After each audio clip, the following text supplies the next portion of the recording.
Formation ही होता है, तभी हमारी दर्दें भी शुरू होती हैं। तो ये जो पेठे का जूस है, नारियल पानी है, पत्तों का रस है, मौसम की सब्जियों का रस, सब हाईली एल्कलाइन और इनमें होलसमनेस है और इनको उसी रूप में लेना है। भगवान ने पूर्ण रूप में बनाया है, संपूर्ण बनाया है।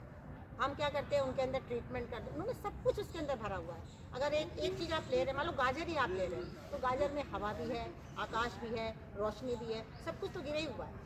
अब उसको हमने बनाकर उसका हलवा बनाया, घिस के दूध मिला कच्चे रूप में गाजर लो, नहीं कच्ची खाई जाती, कद्दूकस कर लो, थोड़ा सा कुछ के अंदर, हम दूध वो वाला नहीं बताते हैं, नारियल का दूध बताते हैं, नारियल का दूध थोड़ा निकाला, नहीं भी तो ऐसे ही उसको थोड़ा उबाल लो, अगर मान लो कच्चे नहीं खाया जाता है। लेकिन अगर आप कच्चे खाएंगे, लाइव फूड, अगर आपको लाइव फूड खाना है ना, तो दिन भर में अगर इस तरीके का आप सिस्टम खुद बनाना, घर में 2 व्यक्ति हैं, मैं भी अगर 2 व्यक्ति भी हूँ, मेरा सिस्टम बहुत चीज़ों में अलग है, क्योंकि मुझे उसका अनुभव हो रहा है। आप भी 2 व्यक्ति हैं, तो देखा धोनी में नहीं चलना है। उसमें से तो मैंने बता ही दिया कि आपको उनका फीलिंग की कदर करने के लिए थोड़ी सी चीज़ को ले लेना। अब मान लो आपको कोई चाय देता है, तो आप चाय को कैसे ले लोगे?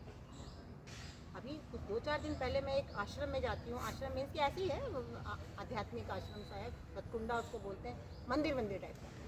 वहाँ पर एक गुरुजी भी बैठते होंगे, मैं तो अपने जाती हूँ, अपने घूमने फिरने के ख्याल से सिर्फ जाती हूँ, हवा खोरी, क्योंकि वो अच्छी जगह है, शांत जगह है। तो वहाँ से थोड़ी देर बाद इतनी सी चाय मेरे लिए आई, वो एक वहाँ का बंदा लेके आया, कह रहा है कि ये ले लीजिए। मैंने कहा मैं चाय, तो हाथ जोड़ लिया मैंने। तो कहता है ये गुरुजी का प्रसाद है। तो मैंने कहा एक दिन अपने गुरुजी से मुझे मिलाना, मैं इस प्रसाद में थोड़ा सा ट्रांसफॉर्मेशन करना चाहती हूँ, मैं बता दूँगी कैसे क्या करना है, अभी तो ये मैं नहीं ले सकती। बहुत प्यार से मैंने उनको हाथ जोड़ा, उनका अपमान नहीं करना, बहुत प्यार से हाथ जोड़ा। क्यों जोड़ा? क्योंकि इनकी वही बात की क्रेविंग तो आई नहीं, इतनी सी तो चाय थी, क्या चला जाता है इतने बड़े शरीर में अगर ले लेते। लेकिन एक गलती और दूसरी गलतियों को जन्म देती है। एक बार अगर आपने स्लिप कर गए ना, तो दूसरी बार स्लिप होने में टाइम नहीं लगेगा। चोरी जब पहली बार करते हैं तो अंतरात्मा गवाही नहीं करती, कत्ल पहली बार करते हैं अंतरात्मा गवाही नहीं करती है। आप इतिहास खोल के देख लो, धड़ाधड़ कत्ल हुए, भारत की खोज देख लो या कोई भी देख लो, कहीं भी देख लो, धड़ाधड़ कत्ल हुए, आज भी हो रहे हैं। आज तो हम अपने ही कत्ल अपने आप कर रहे हैं, गलत तरीके की सोच रख के एक दूसरे के प्रति, खाना पीना गलत रख के, सोना उठना बैठना गलत रख के। तो इसको कहा जाता है जीवन शैली। जीवन शैली को बदलने के बाद हमारे सिस्टम सिस्टमाइज हो जाते हैं, और जो खुशी हमें चाहिए, nobody can confer any happiness. आपको खुशी आपके अंदर ही है, आपकी शांति आपके अंदर ही है, आपका सुख आपके अंदर ही है, पर हम ढूंढ रहे हैं इधर उधर। ये तो खुद ही नहीं सुखी, हमें कैसे देंगे? इनके पास तो खुद ही शांति नहीं, हमें कैसे देंगे? हमें अपनी तलाश अपने आप करनी है, अपनी दिनचर्या को बनाना है, अपनी मनचर्या को बनाना है। इतनी खुशी होती है, इतनी अंदर से जागृति आती है ना, अंदर इतना खजाना है जो हम पूरे 80-90 साल तक भी खोज ही नहीं पाते, बंद ही रह जाता है, डिब्बा पूरा बंद रह जाता है। इसलिए हम दुख में मरते हैं, दुख में जलते हैं। तो अपनी जीवन शैली को ही बदलना है, बाकी कुछ नहीं करना। इतना सहज और सरल है, स्वस्थ रहना कठिन नहीं है। बहुत सी झंझटों से हम बच जाते हैं, तो हमारी शक्तियाँ भी बचती हैं। पैसा खत्म हो जाए तो फिर भी आ सकता है। अब देखो, उन्हीं के लिए हम कितना गलत ढंग से पैसा भी कमा रहे हैं। क्यों? क्योंकि हर कोई को डर लगा हुआ है, आगे उम्र बढ़ने पर और भाई बीमार पड़ जाएंगे तो बहुत खर्चा आएगा। ये संकल्प आप ही तो डालना, मेरा लड़का हो जाए, मुझे बड़ा होकर मेरी सहायता करेगा, मेरे रोग में काम आएगा, मेरी अवस्था में काम आएगा। संकल्प तो आप ही डालना है रोगी होने की। तो दुनिया में जो सबसे बड़ी शक्ति है वो संकल्प है, जिसे कि आज लोगों ने नेगेटिव संकल्प में बदल दिया। हर वक्त डरने, मैं इतने निर्जन रास्तों पे जाती हूँ, मैंने वीडियोस में आप देखना मैंने डाला हुआ है, जहाँ बहुत बंदर होते हैं, लेकिन वहाँ का वायुमंडल है, मैं प्रकृति के साथ होती हूँ, बिल्कुल अकेले चली जाती हूँ, जो आश्रम में जाती हूँ बिल्कुल अकेले, क्योंकि वहाँ का जो वायु है बिल्कुल शुद्ध है। कितने बजे? 6:30-7 बजे, अंधेरा भी थोड़ा होता है। दूसरा को बता दूँ, कहेगा, डरा देगा, कहेगा अरे जानवर आ जाएगा, खा जाएगा। संकल्प आया कि जानवर भी आ गया। संकल्पों को अपने निडर बने, निष्फिकर बने, बेफिक्र बने, वो तभी बनेंगे जब इस ऑपरेटर का ध्यान देंगे, इस ऑपरेटर का ध्यान देंगे, पूरे मुल्क में शांति रहेगी। अकेले में भी आप बिल्कुल जैसे मुनि होता है, छोटा बालक होता है, उस तरह का सुख पा सकते हैं। तो आपकी क्रेविंग 2 टाइम कच्चे सलाद आप खाएं, नमक मिर्च मसाला घटा दें, वही खाना भले खाएं, लेकिन उसमें माइल्ड आप करते हैं, हल्का करते हैं। करने से जो सुख मिलेगा वही आपका अपना असली ज्ञान होगा। अपना डॉक्टर आपको खुद बनना है, सभी को बनना है, किसी भी अवस्था में। कोई जोर दबाव किसी के ऊपर नहीं है। बाबूजी चाय पी लीजिए, बाबूजी खाना खा लीजिए, हम तो बोलेंगे ही, हाँ अभी अभी लेते हैं, अच्छा थोड़ा सा आप कम करके लाओ, मैं इतना ले, इतना ले लेंगे तो कुछ नुकसान नहीं है। लेकिन जो लालच है, क्रेविंग है, लोभ है, इसी से दुनिया तबाह है। सारी दुनिया इसमें तबाह हुई पड़ी हुई है, लालच और एक दूसरे को धोखा देना। किसी को नहीं दे रहे, अपने को दे रहे, एक दूसरे पर जोर से बोलना, पता नहीं चल रहा है कि अंदर की शक्ति मेरी खर्च हो रही है। शांत हो जाए, सरल हो जाए, सहज हो जाए, संतुष्ट हो जाए, हर समय संतुष्ट रहेंगे, बिना खाए पिए ज़्यादा एनर्जेटिक रहेंगे। जब ये समझ, मतलब भूखे नहीं रहना है, ये नहीं सोचना कि भूखे रहना है, खाने पीने को रिफॉर्म करो, खाने पीने की क्वांटिटी को थोड़ा सा कम करो, जैसे बताया भूख लगने पर खाओ, मन शांत हो तो खाओ, आराम की व्यवस्था हो तो खाओ, चबाने योग्य पदार्थ को चुनकर खाओ, ये ना कह के कि चबा चबा कर खाओ। अब आइसक्रीम कोई दे दे क्या हम चबाएंगे, या कोई पेस्ट बना के किसी चीज़ का हलवा दे दे क्या हम चबाएंगे।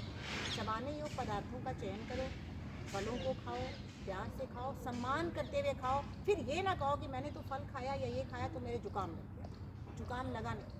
अन्नम न निंद्यात, ऐसे सत्व प्रधान अन्न की निंदा न करो। हमने अपने खाने में कुछ समय पहले, फिर से अनुभव बताती हूँ, नमक, बहुत सी चीज़ें तो वैसे ही हट गई, नमक होता है very difficult for me also, क्योंकि कम करना तो ईजी है, लेकिन कुछ चीज़ें इतनी मतलब निस्वाद लगती हैं जब आप उसको कुक कर देते हो ना। बाहर की चीज़ों में तो हटी हुई हैं, हम चटनी बनाएंगे नमक में, कच्ची चीज़ों में नमक की ज़रूरत नहीं क्योंकि उसमें होती है। लेकिन जो ये वाला सॉल्ट है, जो पकी हुई चीज़ें होती हैं, उनमें जब तक आप नमक या चीनी का समावेश ना करो वो स्वादिष्ट नहीं बनती है कहीं। बिल्कुल रोटी आप ऐसे ही खा सकते हो, स्लाइवा में मीठापन आएगा, पूरी आप नहीं खा सकते बिना नमक उमक की चीज़ों के साथ या चीनी के साथ या मीठे के साथ। जब मुझे नमक की बारी आई, मैंने बहुत बार, क्योंकि मैं लिखती भी रहती हूँ भी नमक को कम करो कम करो, मैंने कहा कम करो, जो मैंने नहीं किया वो दूसरों, कम तो मैंने कर दिया है, लेकिन जब मैं बिल्कुल घटाऊँगी तब जाकर मेरे भाई बहन भी कुछ प्रभावित होंगे और करेंगे। फिर मैंने घटाया तो कई महीने हो गए, तो जब हमने वो घटाया बड़ी मुश्किल आई। कहाँ से मुझे उसके लिए एक प्रेरणा आई, क्योंकि गीता में श्लोक है, हमारे शास्त्रों में हर चीज़ बताई गई है। गीता के 16वें अध्याय के 7वें श्लोक में ही शायद है कि कैसा भोजन कैसे लोगों को प्रिय होता है। तो उसमें हाँ, सात्विक भोजन, राजसिक भोजन और तामसिक भोजन, तीनों के बारे में बताया। तो मैंने राजसिक वाला खोला, तो उसके अंदर साफ लिखा हुआ है, मतलब श्लोक में, कटु कड़वे, अमल अम्ले खट्टे मीठे खट्टे वाले, कटु अम्ल लवण, लवण आया लवण, कटु अम्ल लवण अति उष्ण तीक्ष्ण रूक्ष विदाहिना आहारा राजसिक प्रिया, दुख शोक आमया, इससे ही दुख शोक। तो उसमें जब लवण की बात आई तो मैंने कहा जो शास्त्रों में इन लोगों ने लिखा है तो लवण की बात तो आ गई, वहाँ से मुझे प्रेरणा मिली। तो जब हम आहार लेने लगे तो ठीक है, हमने कहा अच्छा लवण वहाँ मना किया गया, अगर आप कम भी डाल दें, ये हम नहीं कह रहे कि आप भी बिल्कुल छोड़ के बैठ जाना, आपको सिर्फ कम करना है। अब कहीं अगर ऐसा मौका आ गया कि मुझे थोड़ा बहुत नमक लेना पड़ गया, किसी चीज़ में कहीं हम गए हैं, बहुत हल्का सा लेना पड़ गया, तो वहाँ मैं एकदम स्टबर्न नहीं हूँ, वहाँ अपने ज्ञान के सहित थोड़ी मात्रा में उस चीज़ को लेकर कच्चे सलाद के साथ जोड़ के एडजस्ट, क्योंकि सबको अगर आप बोल दो तो भाई हम तो नमक भी नहीं लेते, कहेंगे अरे आप तो साधु सन्यासी किनारे हटो, आप समाज में भी नहीं जल हो सकते। तो किस तरह अपने आप को ट्रेनिंग देनी है, एजुकेट करना है, we have to understand this knowledge. तो अब जब हमने फिर कहा, फिर खाया फीका, मन में आया थोड़ा डाल, हाथ भी वहाँ तक गया, अपनी बता रही हूँ आपकी अभी नहीं, थोड़ा डाल लूँ, लेकिन फिर हटाया, वो याद है कटु अम्ल लवण, अरे शास्त्रों में वर्णित है, ये तो बताया गया है, आज हम उसी दिशा से तो भटके हुए हैं। कुछ दिनों बाद ऐसा वो खाना अच्छा लगने लगा, कोई जेहवा ने हमारे एक्सेप्ट, अंदर हम जहर खाते तो जहर की डिमांड होती है, विष को ही मांगता है। जब हमने शुद्ध कर दिया तो उससे, ये मैंने गर्मी में शुरू किया। गर्मी में क्या हुआ था, पसीने बहुत आते हैं, क्योंकि मुझे तो बाहर भीतर जाना होता है, पसीने आते थे, प्यास फिर ज़्यादा लगती थी। मैंने कहा नहीं, पसीना भी थोड़ा कम आना चाहिए, पानी वाला पसीना, जिसमें कि अम्ल नहीं निकले, लवण नहीं हो। और ये जब मैंने ये उपाय उस समय करना शुरू किया तो देखा कि पसीना आता था बिल्कुल पानी, और वो आपके शरीर को ठंडा एसी की तरह एयर कंडीशन देता था, और बाहर से पानी पीने की मुझे ज़रूरत ज़्यादा गर्मी में इवन की बात है, जाड़े के नहीं पड़ती थी। तो ये सब चीज़ों से, और शरीर में जहाँ कहीं भी हमने देखा कि कुछ भारीपन, कभी कभी यहाँ चर्बी हो जाती, कभी हो ही जाती, किन्हीं वजहों से, किसी को भी हो सकती, वो अपने आप एडजस्ट अकोमोडेट होती गई, और एक चलने में स्विफ्टनेस। तो जब इतने सारे लाभ मिले तो हमने कहा अरे बाप रे, अब मैं इसके परिणाम को देखूं या इसके यहाँ पर। तो वही आपको बताना चाहती हूँ कि आप उसको मत देखें, अभी आपने खा लिया, बहुत बढ़िया हलवा बनाया गाजर का, खा लिया, खाओ थोड़ी मात्रा में, बेबी है, अगर इसको आप नहीं कुछ दोगे तो ये रुष्ट होगा, फिर शरीर को बहुत ही ज़्यादा कमज़ोर करेगा। खुश मन नहीं है तो फिर आपकी खुशी कैसे जागेगी? तो फुसला के, थोड़ा दे के और ज्ञान सहित करके और कच्चे सलाद को लेकर। अब मुझे नमक की क्रेविंग नहीं है, अब नहीं है, क्योंकि हमारे शरीर ने अब उसको एडजस्ट अकोमोडेट कर लिया। उसी तरह चाय की बात है, नमक और चाय में कुछ अंतर थोड़ी ना है। चाय वाला भी कहता हम नहीं छोड़ सकते। अरे आप इतने गुलाम कैसे बने हुए हो? गुलामी को छोड़ो और अपनी स्वाभी, अपने ऊपर आश्रित होना शुरू करो। ठीक है, तो ऐसे किया जा सकता है।